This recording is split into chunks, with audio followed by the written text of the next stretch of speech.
O, pierwsze kadry do Jagonika. Machamy, machamy, pozdrawiamy. Wesoła wycieczka.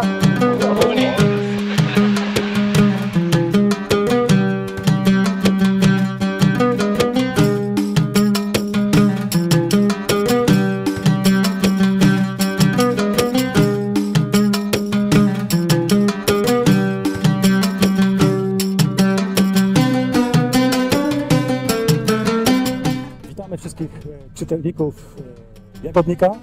Znajdujemy się dzisiaj razem z producentami polskimi owoców jagodowych na Sri Lance, gdzie na zaproszenie botaników zwiedzamy tą fabrykę. Zapytam teraz Kaluma, gdzie jesteśmy, czym się tu zajmuje i dlaczego ich produkty są tak unikatowe. Hello, Kalum. Hi, Chris. Nice to meet you. Thank you, and welcome to Sri Lanka. Thank you so much for the invitation. Could you explain a little bit more about the Polish growers, where we are now, in which factory, what we are doing here, and why our substrates are so unique? Sure. Yeah, I mean, where we are at the moment is one of our main mechanical drying units. As we discussed earlier, we were visiting on the other side where we do the all raw material processing and washing and buffering the coir in order to get rid of our, the high levels of potassium, sodium and chloride, and then rebuffer it with extra dose of calcium, and then we take them out and let it drain. One question about buffering, because many Polish growers were thinking about making this in themselves, in Poland. What kind of water?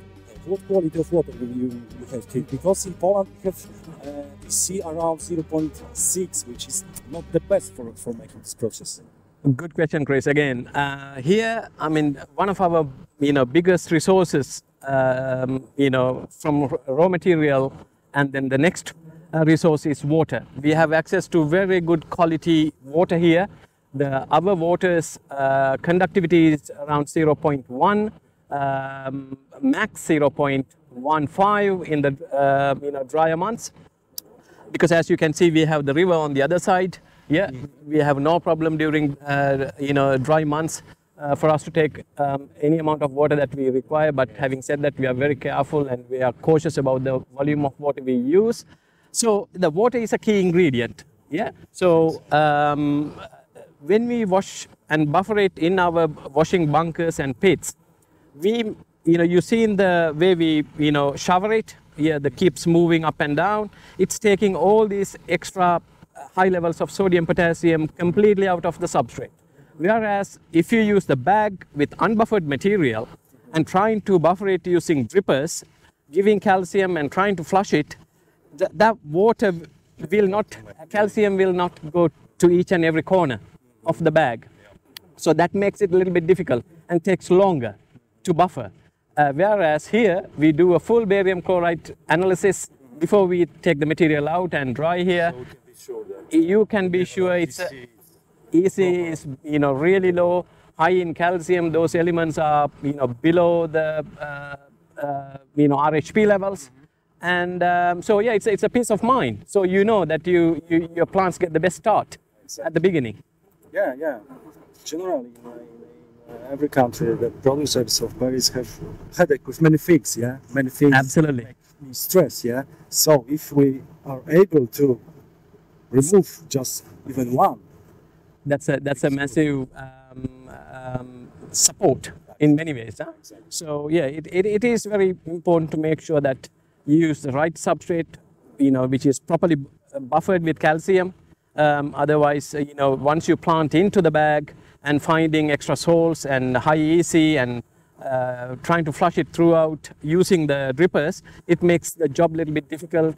And also having the roots constantly sitting in a wet substrate is not good. You use sentential good substrate. What does it mean? Because still many growers think that coir substrate is coir substrate. No difference between one and another. Looking at the substrate again, yes. I mean, when you look at it, you can see this material. It's very granular. And so now this material is actually ready to go into our production. But at that facility where we are going to go next, we're going to be sieving out all the finer dusty particle out. Yeah. Otherwise, what happens is if we make the grow bag with dusty particle, it will penetrate into the bottom of the bag, stop the drainage, and keeps the bag Moisture constantly will be- wet. Yeah. Exactly. Which is not good Because, for no, absolutely not. raspberries. What you need is a free draining substrate where you can always give water and nutrients. But if it's too wet, you can't take it out. This is more easy. Absolutely. Absolutely. We are today in the second your factory, yeah? Can you explain what product you do here? Yes, again, this is our second biggest production facility, Chris, here in Sri Lanka, in the actually northern part of Sri Lanka. So here we process the husk and make these particles where you see, and then go through the similar sort of process as at the main site yesterday. And these are the drying yards, and we dry them in natural sunlight in this area, and then make the blends, the grow bags, and also some bulk products, and then ship it directly from this location to the port. Okay, thank you so much for explanation. Tell me, because we hear sometimes that some people say that soon will be a lack of the coconut in the world for production substrate. Is that true? You see? No, I don't think so. Because at the moment, of course, Sri Lanka and India is leading the coconut substrate industry. When you just look at Sri Lanka is the fourth biggest coconut producer in the world, producing coconuts in 444,000 hectares.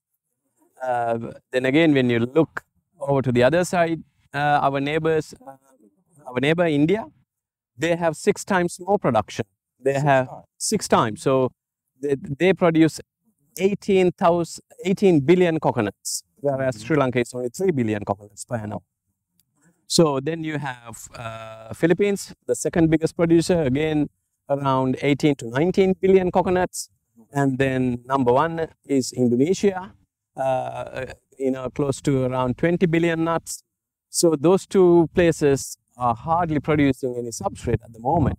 So in my opinion, there's plenty of raw material available, but it's the process that takes time and developing to make sure we take the Thinking to maybe establish a new factory in one of these countries? Absolutely. I visited Philippines a few years back. Now, we are still in the process of, doing our groundwork and then looking for a suitable location. We identified the location, but we just need a good partner in that location to start our, process there. Thank you. The last question: does the Poland is important market for you? What do you think? We started working together, I think, 8-9 years ago. Yeah. Absolutely. You see that we developing, or Of course. I mean, we started with few containers a year, 8-9 years ago, and look where we are today. And I think Poland is probably 4th or 5th biggest market for Botanicoia. So it's a very, very important market, and we can see a lot of growers are moving from soil to tabletops and substrate. So yeah, we are really excited and putting a lot of focus in to, of course, with yourselves. So thank you, Karol. Dziękujemy bardzo Państwu. Po więcej informacji zapraszamy oczywiście do Jagodnika, a te pryzmy za nami już czekają tylko na transport z naszego kraju, aby posadzić malinę, truskawki czy też warzywa.